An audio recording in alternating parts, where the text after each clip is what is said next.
नमस्कार दोस्तों, आइए सुनते हैं मुंशी प्रेमचंद्र की कहानी पुत्र प्रेम। बाबू चैतन्य दास ने अर्थशास्त्र खूब पढ़ा था और केवल पढ़ा ही नहीं था, उसका यथायोग्य व्यवहार भी वे करते थे। वे वकील थे, 2-3 गांवों में उनकी जमींदारी भी थी, बैंक में भी कुछ रुपए थे। यह सब उसी अर्थशास्त्र के ज्ञान का फल था। जब कोई खर्च सामने आता तब उनके मन में स्वभावतः प्रश्न होता था, इससे स्वयं मेरा उपकार होगा या किसी अन्य पुरुष का। यदि दो में से किसी का कुछ भी उपहार न होता तो वे बड़ी निर्दयता से उस खर्च का गला दबा देते थे। व्यर्थ को वे विष के सामने समान समझते थे। अर्थशास्त्र के सिद्धांत उनके जीवन स्तंभ हो गए थे। बाबू साहब के 2 पुत्र थे। बड़े का नाम प्रभुदास था, छोटे का शिवदास। दोनों कॉलेज में पढ़ते थे। उनमें केवल एक श्रेणी का अंतर था।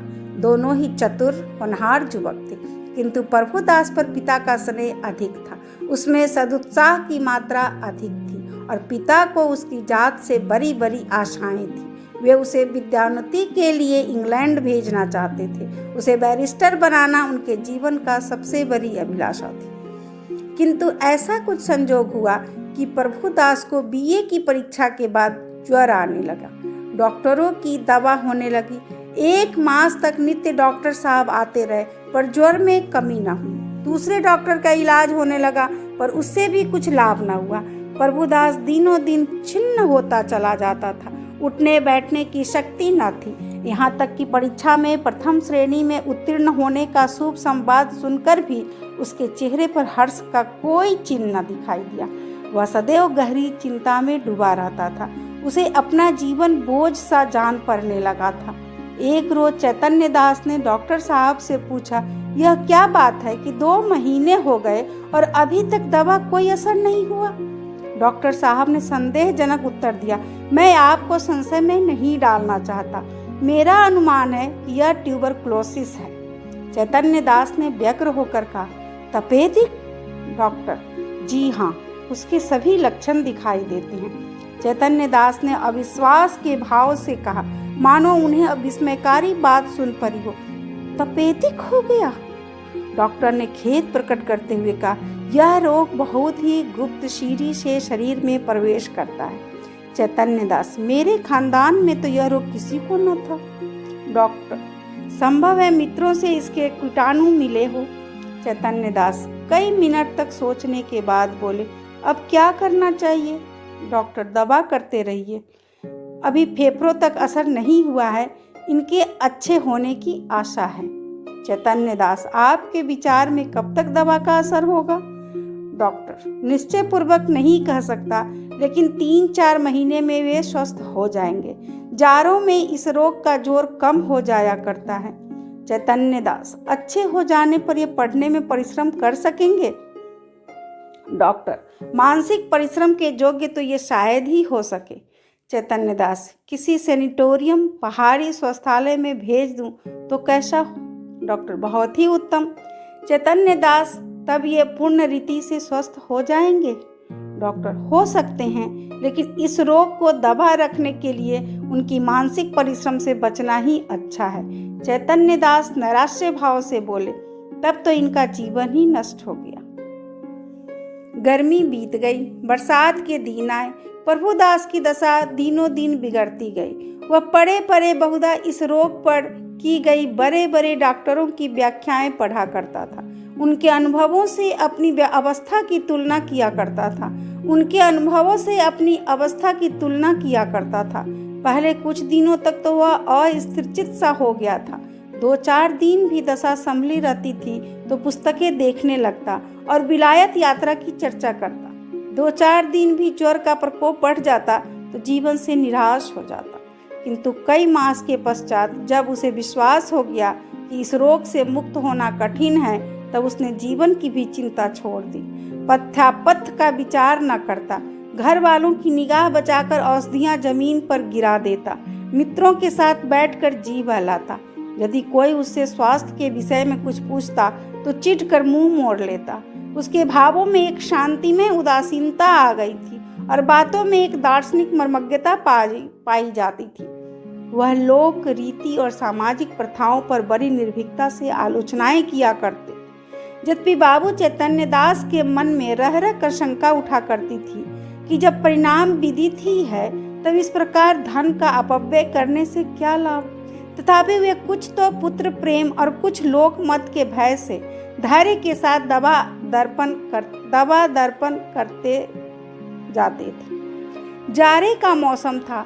चैतन्य दास पुत्र के सिरहाने बैठे हुए डॉक्टर साहब की ओर प्रश्नात्मक दृष्टि से देख रहे थे। जब डॉक्टर साहब टेम्पर चेक लेकर थर्मामीटर लगाकर कुर्सी पर बैठे तब चैतन्य दास ने पूछा, अब तो जाड़ा आ गया, आपको कुछ अंतर मालूम होता है?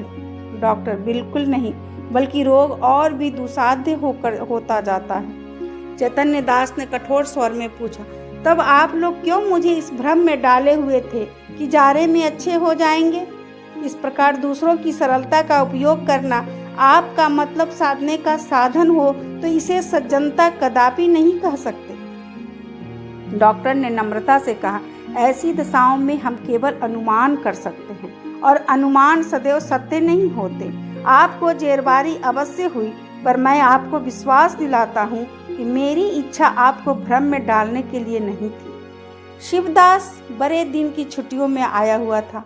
इसी समय वह कमरे में आ गया और डॉक्टर साहब से बोला, आप पिताजी की कठिनाइयों का स्वयं अनुमान कर सकते हैं। अगर उनकी बात नागवार लगी तो उन्हें क्षमा कीजिएगा।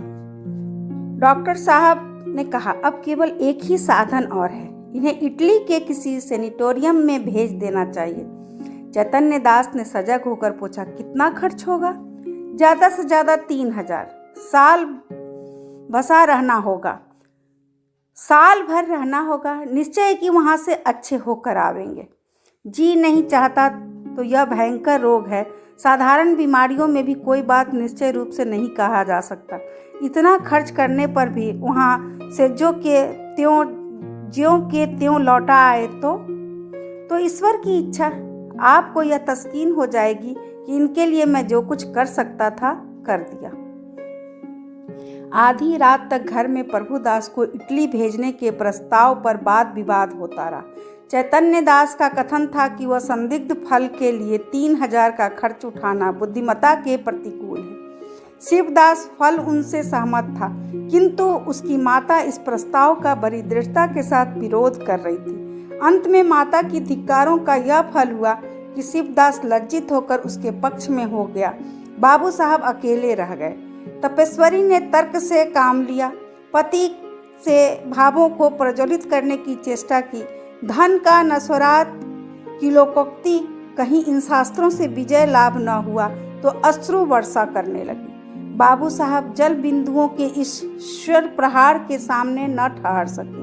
इन शब्दों में हार स्वीकार की, अच्छा जाओ, रो मत, जो कुछ कहती हो वही होगा। तपेश्वरी, तो कब? रुपए हाथ में आने दो। तो क्या यह क्यों नहीं कहते कि भेजना ही नहीं चाहते? भेजना चाहता हूँ, किंतु अभी हाथ खाली है, क्या तुम नहीं जानती? बैंक में तो रुपए है, जायदाद तो है, 2-3 हजार का प्रबंध करना ऐसा क्या कठिन है? चैतन्य दास ने पत्नी को ऐसी दृष्टि से देखा मानो उसे खा जाएंगे और एक क्षण के बाद बोले, बिल्कुल बच्चों की सी बातें करती हो। इटली में कोई संजीवनी नहीं रखी हुई है जो तुरंत चमत्कार दिखाएगी। जब वहाँ भी केवल प्रारब्ध ही की परीक्षा करनी है तो सावधानी से कर लेंगे। पूर्व पुरुषों की संचित जायदाद और रखे हुए रुपयों में अनिश्चित हित की आशा पर बलिदान नहीं कर सकता। तपेश्वरी ने डरते डरते कहा, आखिर आधा हिस्सा तो प्रभुदास का भी है। बाबू साहब तिरस्कार करते हुए बोले, आधा नहीं, उसमें मैं अपना सर्वस्व दे देता। जब उससे कुछ आशा होती वह खानदान की मर्यादा में और ऐश्वर्य बढ़ाता और वह लगाए हुए धन केवल फलस्वरूप कुछ कर दिखाता। मैं केवल भावुकता के फेर में पड़कर धन का हास नहीं कर सकता। तपेश्वरी अवाक रह गई। जीत कर भी उसकी हार हुई। इस प्रस्ताव के 6 महीने बाद शिवदास BA पास हो गया। बाबू पर चैतन्य दास ने अपनी जमींदारी केंद्रों आने बंधक रखकर कानून पढ़ने के निमित्त उसे इंग्लैंड भेजा। उसे बंबई तक खुद पहुंचाने गए वहाँ से लौटते उनके अंतःकरण में सदिच्छाओं से परिमित लाभ होने की आशा थी। उनके लौटने के 1 सप्ताह पीछे अभागा प्रभुदास अपनी उच्च अभिलाषाओं के लिए परलोक सिधारा। चैतन्य दास मणिकर्णिका घाट पर अपने संबंधियों के साथ बैठे चिता ज्वाला की ओर देख रहे थे। उनके नेत्रों से अश्रुधारा प्रवाहित हो रही थी। पुत्र प्रेम एक क्षण के लिए अर्थ सिद्धांत पर गालिब हो गया था। इस विरक्तावस्था में उनके मन में यह कल्पना उठ रही थी, संभव है इटली जाकर प्रभुदास स्वस्थ हो जाता।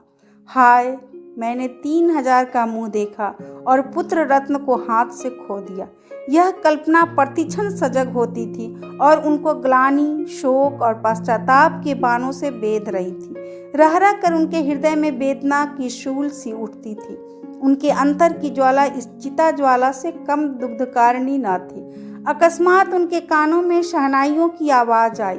उन्होंने आंख उठाकर ऊपर देखी तो मनुष्यों का एक समूह एक अर्थी के साथ आता हुआ दिखाई दिया।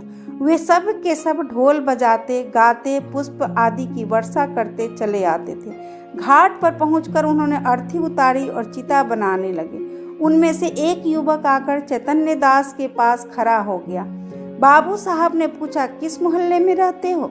युवक ने जवाब दिया, हमारा घर देहात में है। कल शाम को चले थे। ये हमारे बाप थे। हम लोग यहाँ कम आते हैं, पर दादा की अंतिम इच्छा थी कि हमें मणिकर्णिका घाट पर ले जाना। चैतन्य दास, ये सब आदमी तुम्हारे साथ हैं? युवक, हाँ, और लोग पीछे आते हैं। कई 100 आदमी साथ आए हैं। यहाँ तक आने में सैकड़ों उठ गए, पर सोचता हूँ कि बूढ़े पिता की मुक्ति तो बन गई। धन और है ही किस लिए? चैतन्य दास, उन्हें क्या बीमारी थी? युवक ने बड़ी सरलता से कहा, मानो वह अपने किसी निजी संबंधी से बात कर रहा हो। बीमार का किसी को कुछ पता नहीं चला। हरदम ज्वर चढ़ा रहता था। सूख कर कांटा हो गए थे। चित्रकूट, हरिद्वार, प्रयाग सभी स्थानों में ले जाकर घूमे। वैद्यों ने जो कुछ कहा उसमें कोई कसर नहीं की। इतने में युवक का एक और साथी आ गया और बोला, साहब, मुंह देखा बात नहीं। नारायण लड़का दे तो ऐसा दे। इसने रुपयों की ठीकरे समझा। घर की सारी पूंजी पिता की दवा दारू में स्वाहा कर दी। थोड़ी सी जमीन तक बेच दी और काल बलि के सामने आदमी का क्या बस है? युवक ने गदगद स्वर से कहा, भैया, रुपया पैसा हाथ का मैल है। कहाँ आता है, कहाँ जाता है, मनुष्य नहीं मिलता। जिंदगानी है तो कमा खाऊंगा, पर मन में यह लालसा तो नहीं रह गई कि हाय, यह नहीं किया, उस वैद्य के पास नहीं गया, नहीं तो शायद बच जाते। हम तो कहते हैं कि कोई हमारा सारा द्वार लिखा ले, केवल दादा को एक बोल बुला दे। इसी माया मोह का नाम जिंदगानी है, नहीं तो इसमें क्या रखा है? धन से प्यारी जान, जान से प्यारा ईमान। बाबू साहब, आपसे सच कहता हूँ, अगर दादा के लिए अपने बस की कोई बात उठा रखता तो आज रोते न बनता। अपना ही चित्त अपने को धिक्कारता, नहीं तो मुझे इस घड़ी ऐसा जान पड़ता कि मेरा उद्धार एक भारी ऋण से हो गया। उनकी आत्मा सुख और शांति से रहे तो मेरा सब तरह कल्याण ही होगा।